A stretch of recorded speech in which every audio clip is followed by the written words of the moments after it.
আচ্ছা আইসিটার নাম্বার কত? PM 660 660। এই আইসি বেশিরভাগ সেটে ব্যবহার করা হয়েছে।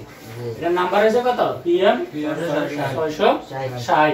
তার মানে 660, ঠিক আছে? তো এই PMI এটা কিসের কাজ করে? কিসের কাজ করে রে? আমরা এটা সম্পর্কে এটা বুট সিকিউরিটি সম্পর্কে জানছি। মানে যেগুলা কমন ফর, যেগুলা একবারে কমন আইয়ে ওগুলা আমরা এআইসি মানে এটা এআইসি কি কাজ করে এটা তো কাজ করে মেলা কিছু। এখন আমরা সাধারণ মানে যেগুলা কমন এগুলা কয়েক সেকশন সম্পর্কে জানছি যে এআইসি যে কোনো সেটে হোক Redmi Note 5 Pro হোক যে কোনো মডেল বা আরো অনেক মডেলে কি এআইসি লাগানো আছে।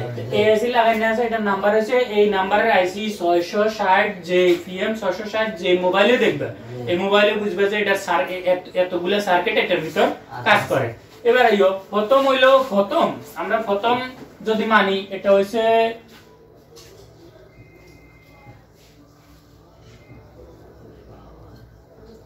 পাওয়ারের কাজ করে, ঠিক আছে? দুই নাম্বার হইলো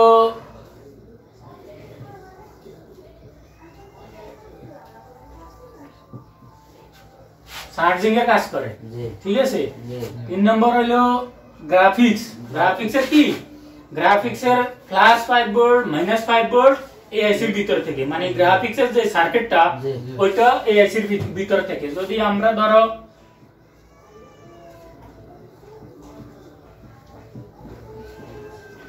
গ্রাফিক্স কি এআইসি থেকে, তারপরে আরো দুইটা সেকশন যদি কমন আমরা ফল্ডে যদি ধরি তাহলে আরেকটা রয়েছে তোমার লাইটিং LIGHT,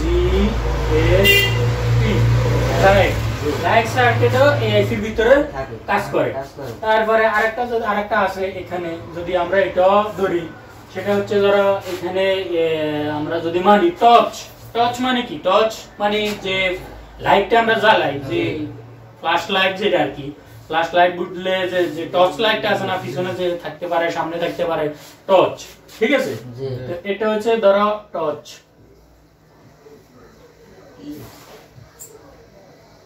এটা হচ্ছে টর্চ, ঠিক আছে? তো এই টর্চ এখন কয়টা সার্কিট এর ভিতরে কাজ করে? পাঁচটা। কি? একটা হচ্ছে পাওয়ার, একটা চার্জিং, একটা হচ্ছে গ্রাফিক্স আর লাইট। এখন আমার ধরো চার্জিং সাইড খারাপ, এখন চার্জিং সাইড অন্যান্য সাইডে চার্জিং সাইডের যে সার্কিটটা কাজ করে ওখানে আমি চার্জিং আইসিটা উড়ে আনলে কি আমার সেট কি ডেড হইব? না, এই সেটের বেলা কি হইব? ডেড হয়ে যাব। এই সেটের বেলা কি হইব? ডেড হয়ে যাব। কি জন্য? এটা এই আইসিটা আমার এক ধরনের পাওয়ার সাপ্লাই হিসেবেও কাজ করে, যেটা আমার সেকেন্ড পাওয়ার আইসি যেটা PM 660L, এটা হইব কি PM 660L, PM 660L, ঠিক আছে? এটা হচ্ছে সেকেন্ড পাওয়ার আইসি, এটা হচ্ছে ফার্স্ট পাওয়ার আইসি, এটা সেকেন্ড পাওয়ার আইসি। এই পাওয়ার আইসি যদি এটা বিপিএইচ দেয়, এটা আরেকটা আছে যেটা কি বিপিএইচ, ঠিক আছে? এই আইসি থেকে যেমন আমার বিপিএইচ তৈরি হয়, বিপিএইচ তৈরি হওয়ার পরে এই আইসির ভিতরে বিপিএইচ ইন, বিপিএইচ ইন, ঠিক আছে? তো বিপিএইচ ইন কোনায় এআইসির ভিতরে যেমন হতে পারে এই এক নাম্বার পিনও হতে পারে, যে নাম্বারে হোক। আমার মূল কথা হলো এটা বিপিএইচ আউট করে, এটা বিপিএইচ আউট করার পরে বিপিএইচ এআইসির ভিতরে ইন হয়। এআইসির ভিতরে ইন হইলে এটা আরেকটা কয়েলের মাধ্যমে আউট হয়। বিপিএইচ কি আউট, বিপিএইচ আউট। তো বিপিএইচ আউট হই এই লাইনের মাধ্যমে আউট হই, এই লাইনে যখন আউট হয় তখন আমার একটা কয়েলের মাধ্যমে আবার এই পাওয়ার আইসির ভিতরে ঢুকে, কি একটা কয়েলের মাধ্যমে, কি কয়েলের মাধ্যমে আবার পাওয়ার আইসির ভিতরে ঢুকে। পাওয়ার আইসিটা কত? PM 660L, ঠিক আছে? তো 660 এল এর ভিতরে যখন ঢুকে তখন আর একটা বিপিএইচ আউট হয়, বিপিএইচ আউট, ঠিক আছে? আউট এটা হইছে দ্বিতীয়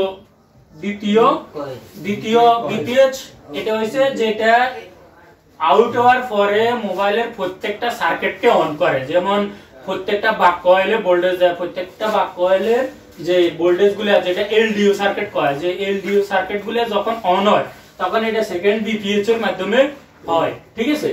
তো সেকেন্ড বিপিএইচ কি, যেটা সেকেন্ড বিপিএইচ হচ্ছে যেটা পাওয়ার আইসি, দ্বিতীয় পাওয়ার আইসি যে ভোল্টেজ ইন হওয়ার পরে যেটা আউট হয়ে একটা কয়েলের মাধ্যমে সুইচিং হয়ে আবার ভিতরে ঢুকি, তারপরে আরেকটা বিপিএস তৈরি হয়।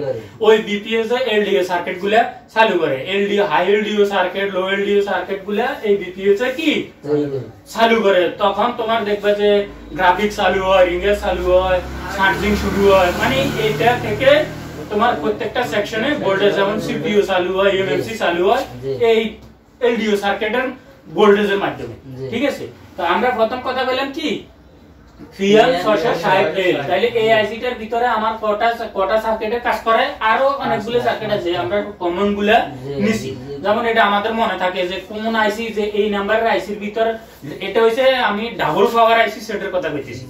ডাবল পাওয়ার আইসি যে সেটে দেখবে যে PM660 আইসি লাগাইনা আছে, এই সেটে ঠিক এরকম একটা আইসি দ্বিতীয় সেকেন্ড মানে সেকেন্ড পাওয়ার আইসি পাইবা। সেটা হইছে কি, এটাই মূলত মেইন পাওয়ার আইসি, এটা কি মেইন পাওয়ার আইসি। এখানে এটা এলডিও সার্কিটে গুলা কাজ করে, এলডিও সার্কিটে কাজ করে, আর বিভিন্ন কাজ করে, ঠিক আছে?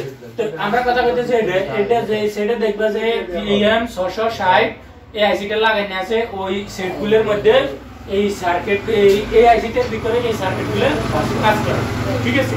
এই সার্কিটগুলো কাজ করে, তাহলে কি কি সার্কিট কাজ করে? তো পাওয়ার আইসি আর আমাদের পাওয়ারের কাজ করে, 2 নম্বরে চার্জিং এর কাজ করে, 3 নম্বরে কি গ্রাফিক্স এর কাজ করে, প্লাস 5 ভোল্ট মাইনাস 5 ভোল্ট, হ্যাঁ, প্লাস 5 ভোল্ট মাইনাস 5 ভোল্ট। তারপরে কাজ করে আমাদের লাইটিং এর, তারপরে কাজ করে আমাদের টর্চ, এরপরে বিপিএস টা আছে, শুরুতে বিপিএস তৈরি হয়, ঠিক আছে? এইটা বিপিএস যখন দেয় তখন আমাদের সেকেন্ডারি পাওয়ার আইসি অ্যাক্টিভ হয়।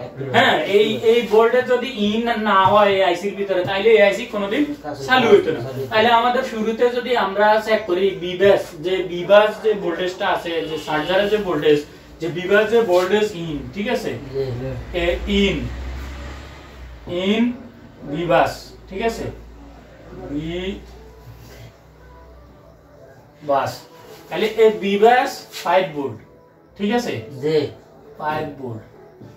এই 5 ভোল্ট যখন ইন, তখন এই আইসি বিপিএস তৈরি করে, চার্জিং সার্কিট চালু করে, গ্রাফিক্স সার্কিট চালু করে, তারপর লাইটিং সেকশন চালু হয়। হ্যাঁ, চালু হওয়ার পরে এই আরেকটা বিপিএস তৈরি হয়, ওই বিপিএসটা আছে আমার সেকেন্ডারি পাওয়ার আইসি, ঠিক আছে? তাহলে আমরা মূলত যখনই এরকম এই নাম্বারের পাওয়ার আইসি দেখি বা ডাবল পাওয়ার আইসি, যে আমরা কনফিউজ যে কোন আইসি ডাবল পাওয়ার আইসি, কোন আইসি কি কাজ করে, হ্যাঁ, কোন দুইটা আইসি তো, এখন কোন মেইন পাওয়ার আইসি, কোন চার্জিং এর কাজ করে দেখবা। এরকম আইসি যে সেটা লাগাইনা আছে, ওই সেটে কোনো আলাদা কোনো গ্রাফিক্স আইসি পাইতা না, আলাদা কোনো লাইটিং সেকশন পাইতা না, আলাদা কোনো তোমার ওই যে চার্জিং সেকশন পাইতা না। তাহলে এই সার্কিটগুলো কি এর ভিতরে কাজ করে? পাওয়ার আইসি PM660। তাহলে এই আইসিটার ভিতরে আমার এতগুলো সেকশন কাজ করে, তাহলে আমরা কনফিউজ হওয়ার তো দরকার না, আগে বাছি নিতে হবে যে কোন আইসি আমাদের কি কি সার্কিটে কাজ করে, ঠিক আছে? তাহলে বুঝতে পারছো? ঠিক আছে।